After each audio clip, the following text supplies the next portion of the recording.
All right, we have Erik Blomberg, the CEO of Eleiko, here with us today. And if you followed Barbell Shrugged back in the day, you will have seen his face and heard his voice already, because we went out to Sweden a long time ago and did one of my favorite shows of all time, where we got to talk about the barbell and its evolution out of the waffle iron and all sorts of stuff. So it was a real pleasure being able to do that show before. It's a pleasure being able to bring you back on here, Erik. And you know, talk. What I'm really interested in talking to you about today is a few things, but leadership is one of them, because we we got on the phone about a month ago. We were talking about what this means to the world. What does this mean to our individual companies? What does it mean for us as individuals? What does this mean for our business? What does this mean to the world? And I'd like to cover all of that today, and really learn. And it is cool that you're in Sweden, and one of the really cool blessings that I've been able to enjoy is with my job is being able to interact with people all over the world. So yesterday I was talking to somebody in Jordan, and today I'm talking to you in Sweden, and tomorrow I'll be talking to somebody in Australia. So really getting a view of individuals on the ground in different locations and how this is being managed. How's it going in Sweden overall? Well, it's good. It's good to be with you here, Mike. It's so good to see you again, and No. I'm glad to join the show here. No, I think it's interesting because of course the countries take different approaches here as well to what's happening. I think Sweden has been taking quite a different approach here compared to many of the other sort of main countries. We've remained open as a society, still taking on some hard measures on social distancing and cutting back on large events, so it's a different society, but it's still kept open, and there's been support for that as well in among the population. So I think it's an interesting thing to follow. Of course, you need more time to really tell what's the right direction here. But I think we've taken a rather different approach, and the government has much more put the responsibility on the individual than restricting freedom to do what you want. And I think so far that people have sort of taken that on board, and they support it. But of course, it's we feel it's a different environment regardless. It's a much more sort of just the mood is much more muted in a way. So it's a very different way of living, and no one is sort of traveling. Everyone is it's a kind of a calm that's settling on society, which is very different from when everything was as it used to be. Yeah. You spoke of personal responsibility and the leadership. I mean, when I think about leadership of a country, it's obviously we think about government and Yeah. all that. And so what I heard you say that there is a much bigger emphasis on personal responsibility there. Is Yeah. that a common, every culture, every country and every culture has their cultural differences. Is that common in Sweden? Is personal responsibility something that's taught or recognized? Yeah, I think so. I think in general, Swedish people, I think the whole Swedish model is built on sort of a socialist sort of a foundation where solidarity, you sort of help each other. I think the Swedish model is also quite, sort of perceived to be sort of a consensus-driven decision model. If you look now at what's happening, I think the Swedish government really puts a lot of confidence in the health authority and the experts that constantly monitor what's happening. And their guidelines is really the leading recommendation for the people. So I think in general, politics has not really been a major force when crisis happens. It's really been that you lean on experts and you come together, you take your responsibility as an individual and as a society. So I think it's sort of part of the Swedish culture. Yes. Yeah, I think a lot of Americans they hear the words like socialist and they think about like there not being as much freedom. Yeah. But my experience of being in Sweden and just talking to you, I'm not hearing that at all. Like there's No, I still, mean, I wouldn't say.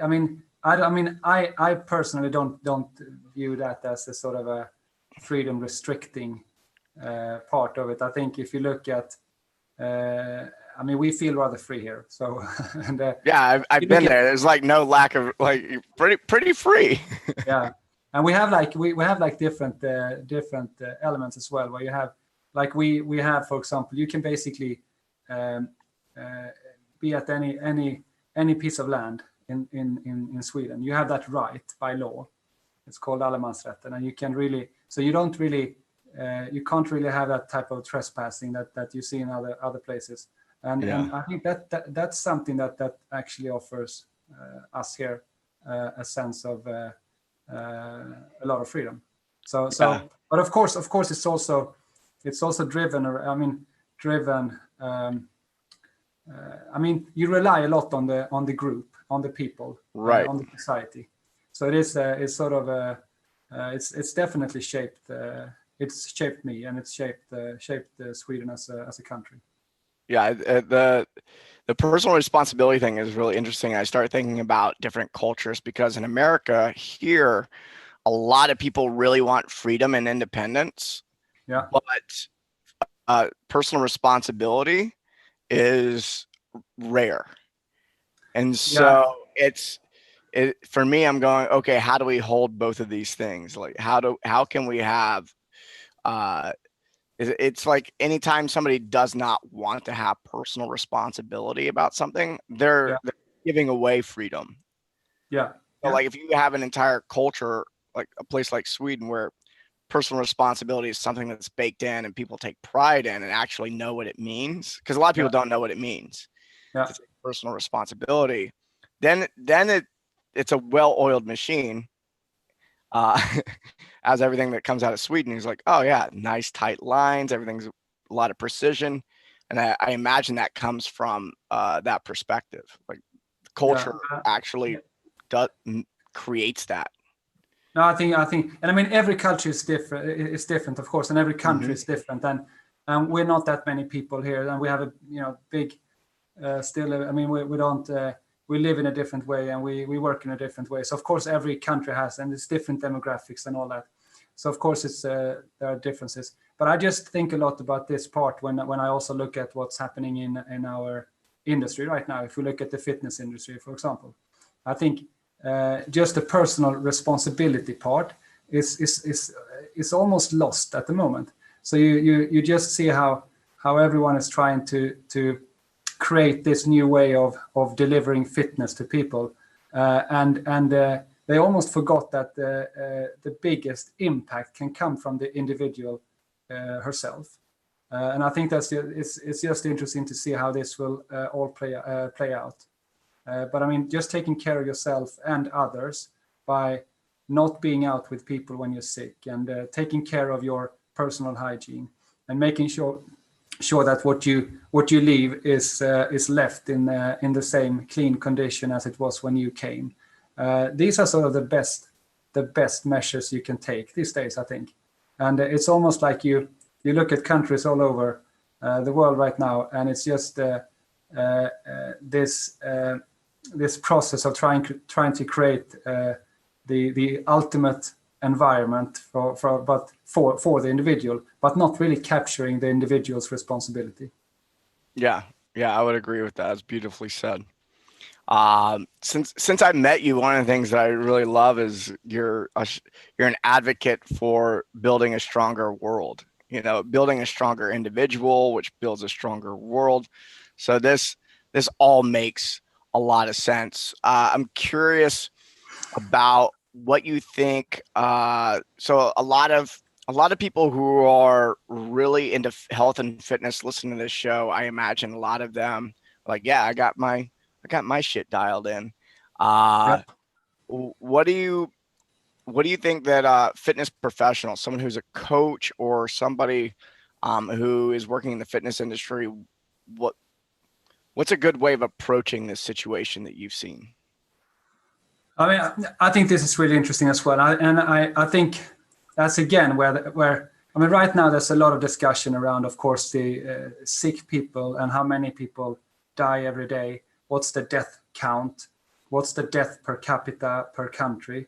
And you're sort of looking at it, and it's a very sort of, you're counting really downwards the whole time. And I think if you, I mean, so far there's little talk about the fundamental solution here, which is actually that we need to build a healthier society from the ground up. And I That's think, definitely missing. Everyone's so yeah, focused on well, we had a governor in one of our states, the governor yeah, of Illinois, said that yeah, they're not going to open up until there's a vaccine, yeah, which exactly. is fucking insane. and Yeah, I then mean, if and you, everyone's focused on some pill, but no yeah, one wants to talk about just, yeah, well, you're, yeah, no, I agree. And I mean, keep those projects going, and keep that research going, and keep finding that vaccine and that pill, of course, and treatments. But we need to, I mean, if we could shift just a fraction of the resources that are put into that right now and shift it to preventive actions instead, I think it would be, of course, it's a much longer term process, but I mean, that's where you really solve for these issues in the future. We are working here in Sweden with one of the industry organizations that works to promote physical activity, and they have an interesting study where they actually look at how much would you, how many more both years of living, but also healthy years of living, would you gain by moving from an inactive lifestyle to either an active or a very active lifestyle. And then you could gain, if you start in your 30s or in your 40s, you could gain 6-7 healthier years, and you could get over 10 years of living extra on average. And I think it's just quite interesting now when you look at what's happening. It's all just counting downwards and counting the death counts instead of actually focusing on giving people an opportunity to live healthier and longer lives from the beginning. So I think it's important for everyone that's in the industry to talk about this, and also talk about it in a way where you don't just relate it to your own business and your own sort of activity. You need to connect it in a way where it can actually reach people, and that's the hard thing, and that's why you don't. That's why I think you still see such a big disconnect between what benefits our industry has for people and what's sort of being discussed at political levels where major decisions are made on policy. So I think it's very important that we as sort of industry professionals keep on talking about that message. yeah, keep hammering it home.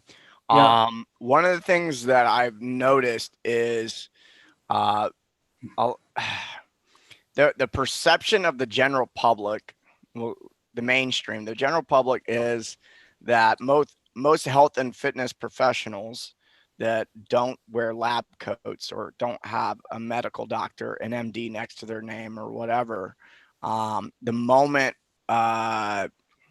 something dangerous happens, yeah, the moment there's disease, or the moment, really it's the moment that they're scared, like, yeah, I'm afraid, they shift all their attention to the authority, yeah, or the perceived authority, and all the credibility tends to shift to organizations that are associated with the government, or with the medical board or something like that. yeah, And so one of the things that I've noticed is the more outspoken I've become about, you know, simply being healthy have actually gotten some resistance from.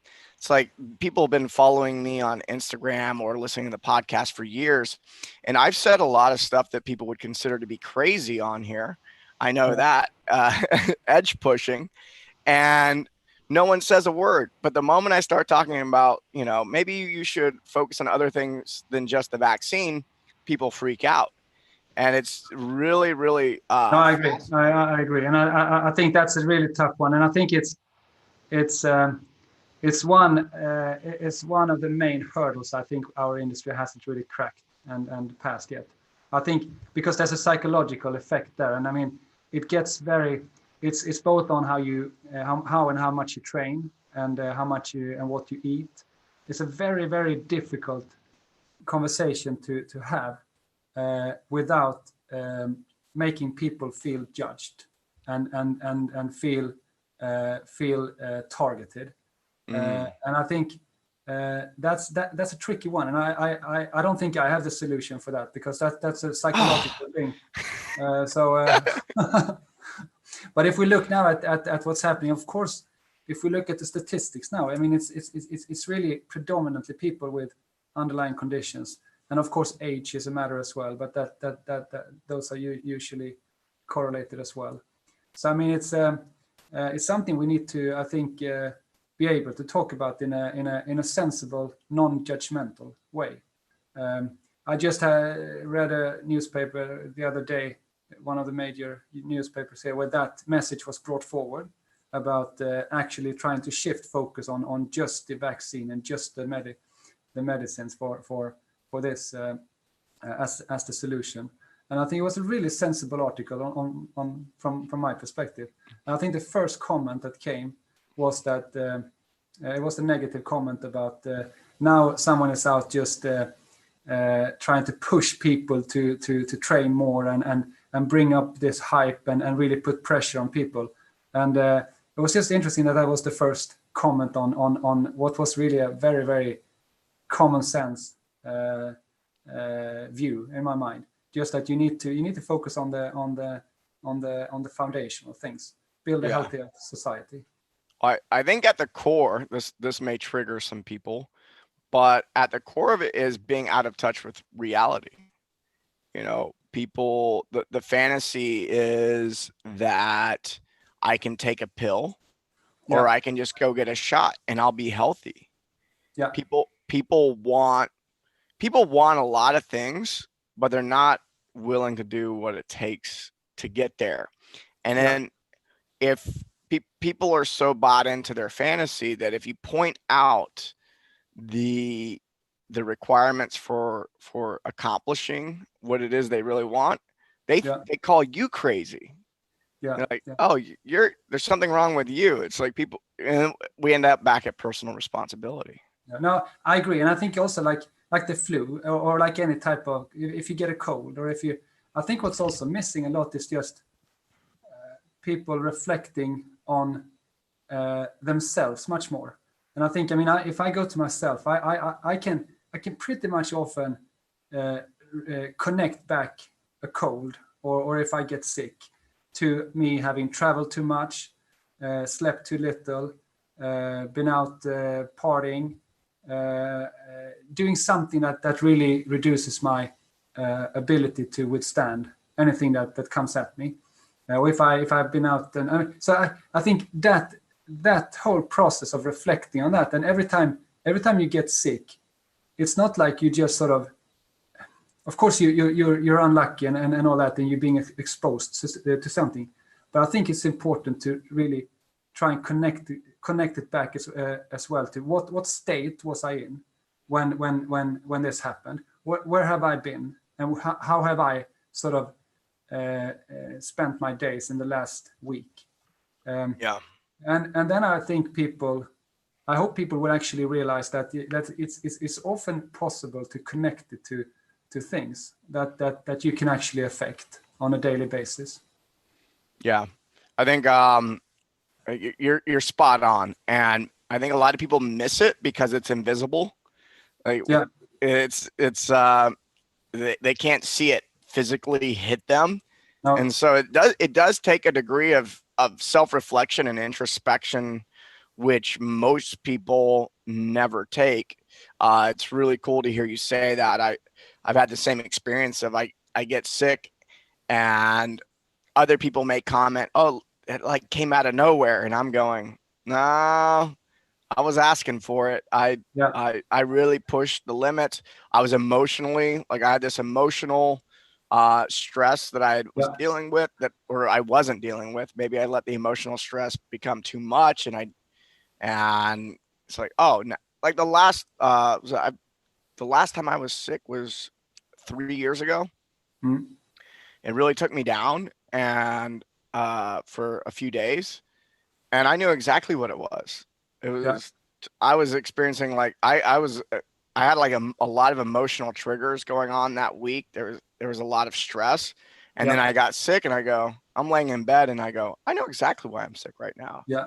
It's all that stuff. It wasn't anything I ate. It wasn't, Yeah. it was something I think else. I think that's something that is important, and I think if people start to reflect more on that, I think you would be able to understand much better where you're at, and also when you feel it. I mean, you can also feel when you are very like weakened, and then you should be extra careful, of course, and then you should definitely try to recover and rejuvenate. So Yeah, so.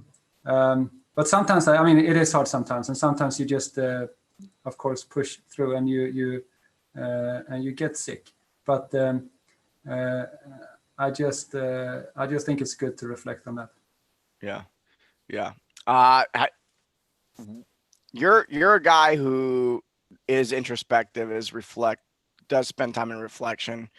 Um, Throughout the course of your life, what's made the biggest impact in being aware of these things, being aware of your energy, being aware uh,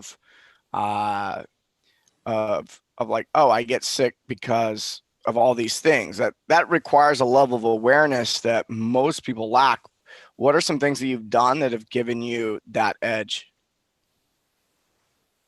Yeah, I mean, I mean, I've been through. I've had periods where I've been for longer periods working too hard and living a life which makes me more exposed to of course these types of things. But I think I mean, for me, meditation has been a crucial tool for that. So just meditating and taking the time to try to connect with. I mean, initially, just where you are at that very moment has been crucial, I think. And if you start to sort of just eliminate things that you have in your mind, because everything's happening up here, I think, and in your head and with your emotions. And if you can just start to understand that better by calming yourself down and trying to noticing more about how you feel and how you think and why you think that. I mean, that's helped me. So just the routine of meditating is helpful, and I think that also connects better with how other people feel as well. It's easier to sense if someone is not balanced or is having bad emotions or a bad state. So I think. But I mean, this is also it goes up and down for me as well. But I think the meditation has been probably the key thing for me to be able to, I mean, for myself, connect much more, and that in turn helps me connect with other people as well better, I think. Yeah. Have you ever taken classes for meditation or use apps? How I've did you used learn? apps and mostly apps. I've done a couple of just classes with people who've done it, but I do more of um, I've done a few apps as well. Yeah. I did this waking up app with Sam Harris some time back, and I found that to be useful. But then I mostly just prefer sitting with either just in a quiet place or with some monotone sound of some kind that sort of repeats in my head, and that because I need to come down and really focus. Well, basically, not try not to think too much. But I'm still learning a lot there. So I think that's something which is interesting to explore more. Yeah. Very cool. How, where do you see, we'll take a left turn here. Where do you see the fitness industry going right now? So you run a company that outfits uh, sports teams, that outfits gyms, home gyms. Yeah. You guys make the best fitness equipment on the planet, and I'm curious about what you see happening in the market. You obviously had to, or you don't know if you had to, but you definitely shifted. If I go to your website right now, the focus is on the home gym. You Yeah. know, build Yeah. out your home gym, which was not the case before this. You pivoted Yeah. into No, more hardware. definitely. And I think that's of course what's happening right now. And I think we're present in many different countries and all the main ones with our own people.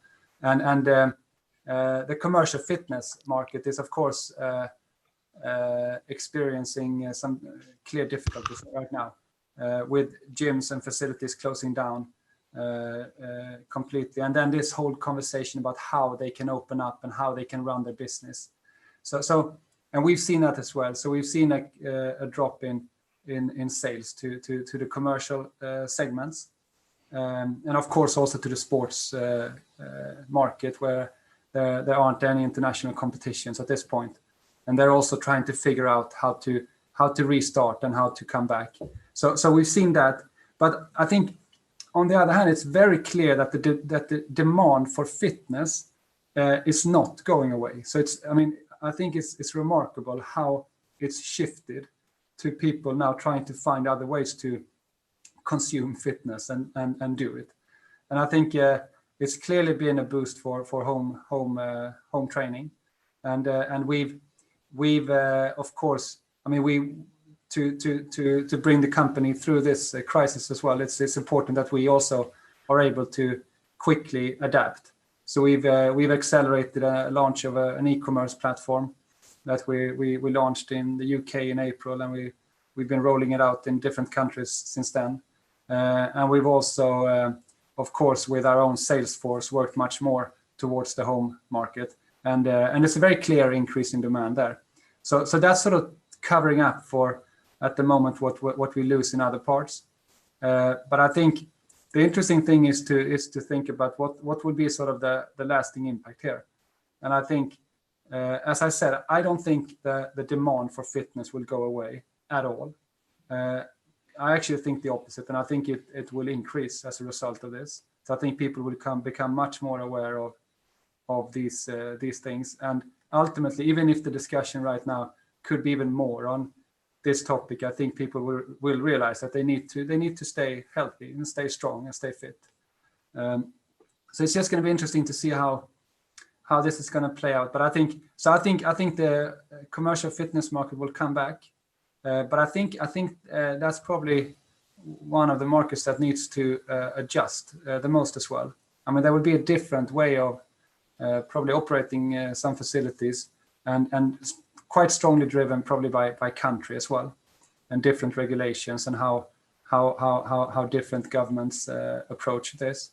But I think just from the sort of the member, I think the fitness experience will sort of be ejected out from just the facility and enter many more places in society. So I think the home will be there. I don't think that will go away as quickly as the demand for sort of commercial gyms will come back.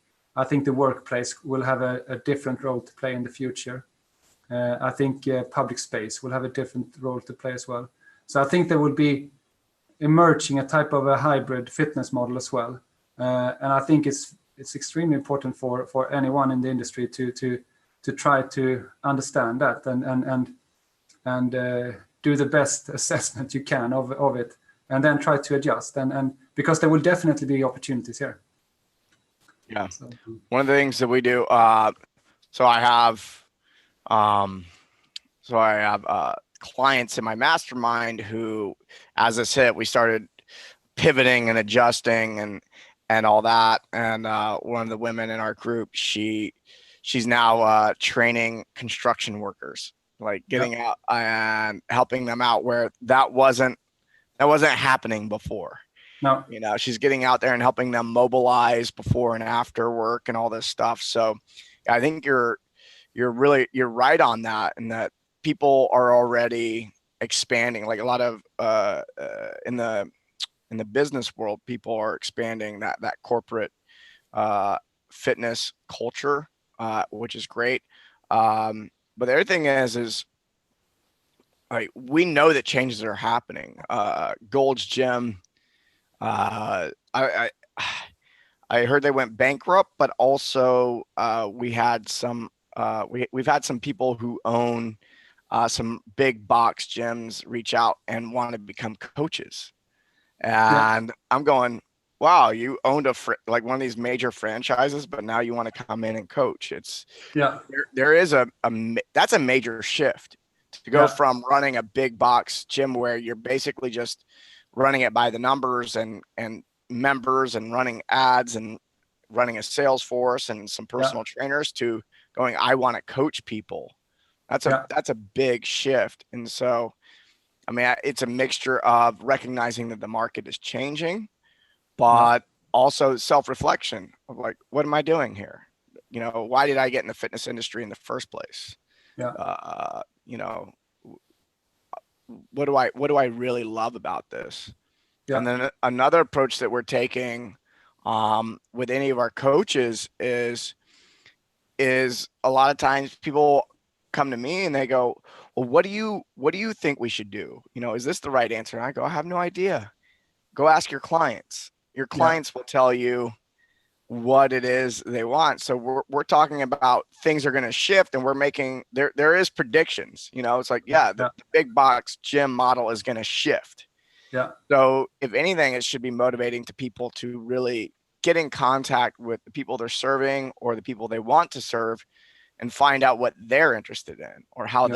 how they want to be served. Because a lot of people want to just go back to the gym.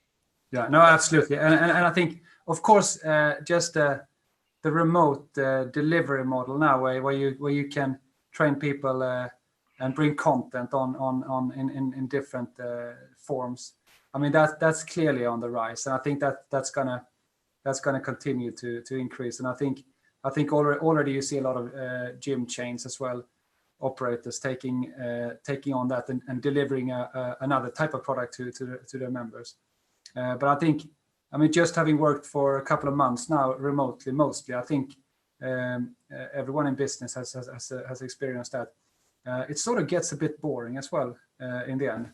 So you, in a way, you can reconnect with a lot of things that you had lost before, like just calming down, not traveling too much, reconnect with nature, and just finding a pace, a rhythm, which is different than.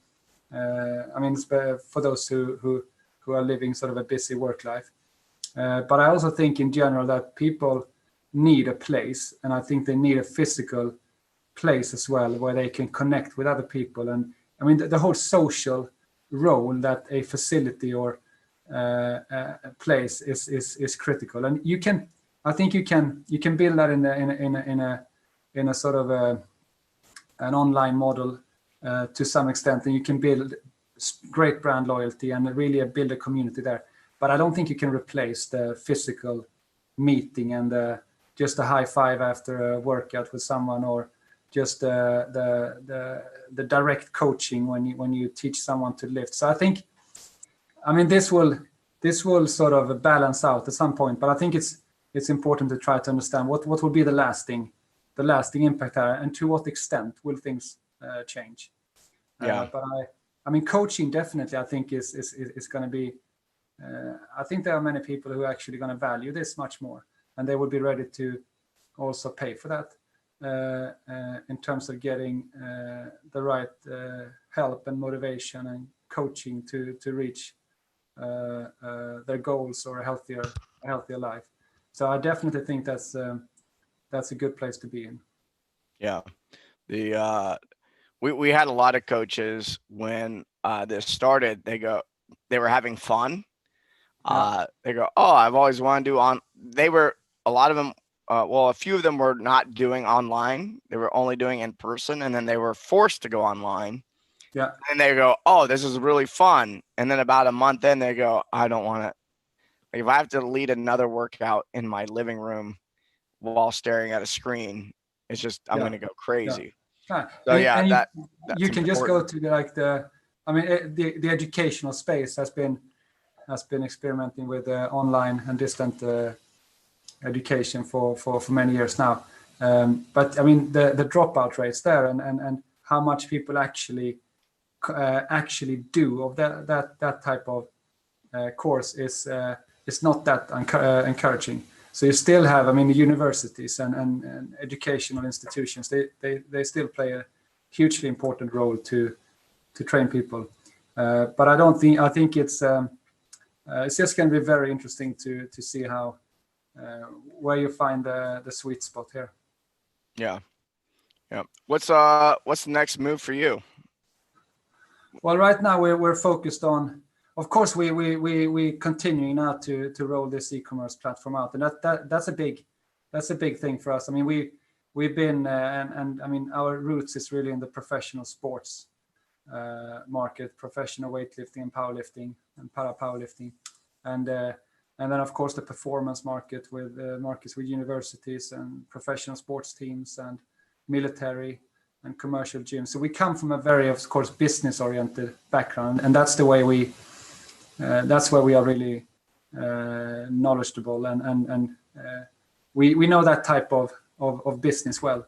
But we're very keen to connect as well with the consumers directly, and so it's going to be the interesting challenge for us is to really build out this offering and try to build an integrated B2B and B2C business here, where we can really get our products and our message and what we stand for out to more people. And that's going to be fun. And it's already fun and interesting. And I think we've always wanted to be very close to the user in everything we do, even though we often sell to gyms or federations in different sports. We want to connect with the product and the brand and everything we communicate with the lifter, the person who actually grabs the bar and makes it, brings it over one's head. Yeah, that's a big deal to shift from mostly B2B to go into a B2C or the consumer market.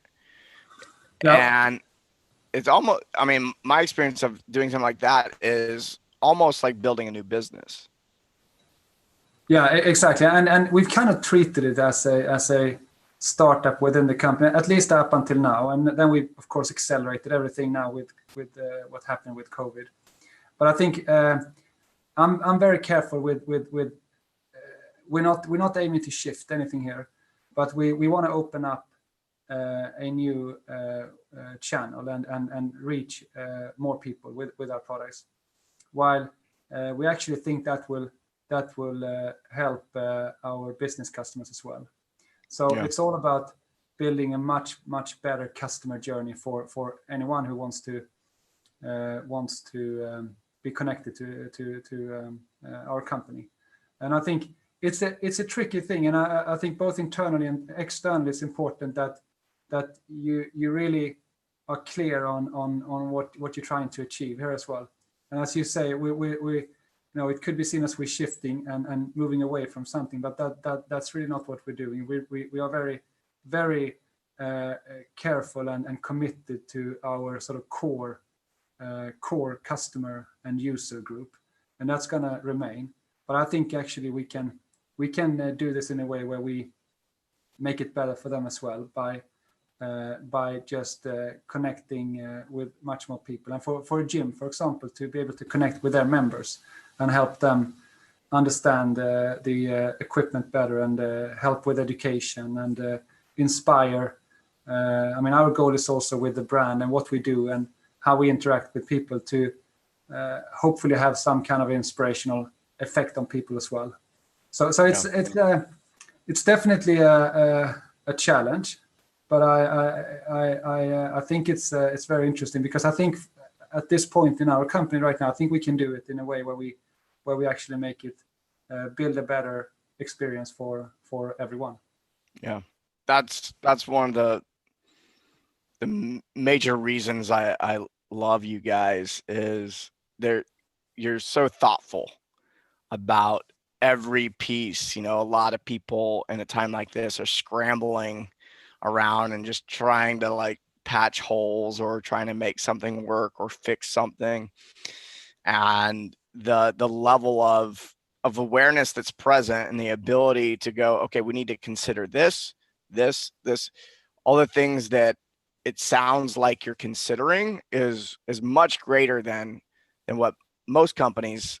When I'm hearing other companies talk, it's like, oh, Erik's considering way more than what a lot of other companies do, and I've experienced that with you before, and so this is not a new trait that's emerging, but it's something that is really shining right now. So yeah, no, I appreciate that, and I think I think, of course, when something hits like COVID, which hits unprecedented, hits the whole world, when it's so globally connected as well, of course you can quite easily go into a complete crisis mode, and you start to just trim everything you can, and you think it's going to be doomsday all across. But I think the interesting thing is to take the long perspective. Try to take the long perspective. You need to do things, I think, short term as well. You need to be very careful with the costs and cash flow, and making sure that you sort of don't do things that you don't have to at that time. But I think it's important to find. I mean, I've always been a strong believer in the force of reallocating as well. So if you can find something where you actually can be active and you can move forward, then you can just shift as many resources as you can put into motion, so to speak, to that field. And I think that's kind of how we wanted to try to approach this period as well. So we've had people from the office for weeks out in the warehouse packing orders and helping out in production, and it's just been interesting to see how much you can actually do with just helping out and shifting focus, and you can do that on an individual level as well. I think it's your own biggest resource is time, and you can very clearly shift your time anytime to something that you think is more important at right now. So I think it's always it's tough when things happen, but it's always an opportunity as well when something big happens. It will bring a lot of changes, and that always brings opportunity as well. How do you set do you have a system for setting priorities? Because that's what it sounds like. I mean, there's a strategy conversation really, where it's okay. Let's keep the long game in mind while also making sure we're good in the short term. Do you have a process for creating priorities in the business? I mean, I think we have kind of a slow ongoing process for building strategy. And I think that's probably one. I've been in the business now for 8 years as the CEO. And I think that's probably one of the things that sort of, I was not expecting strategy to be so continuously important for us. And I think that's sort of an everlasting process where you build strategy and you calibrate, and sometimes you pivot quite strongly to one direction. And we sort of constantly do that. And we did quite a big work last year on that. And we sort of implemented the next strategy in the company up until 2024. So we try to work in the Olympic cycles here. And that's important. But then when something like this happens, and you need to be very short term, you need to drive, of course, sales. You need to keep the company surviving and going.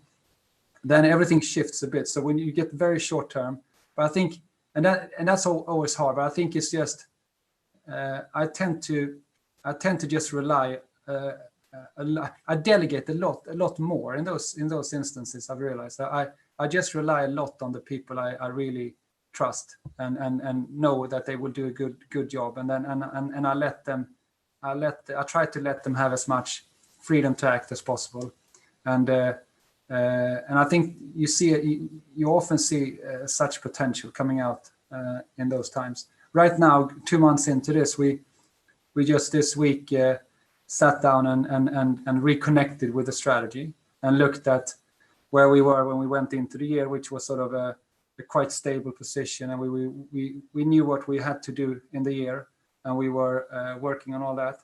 And now we try to reconnect with that and see, are we aligned still? And I think the good thing was that we are very aligned with where we set out to be already in the beginning of the year. And I think that's important as well. It's you can get a bit lost when you're just in crisis mode the whole time. So it's important to just take a step back and look at, are we connected still with our long-term plan here?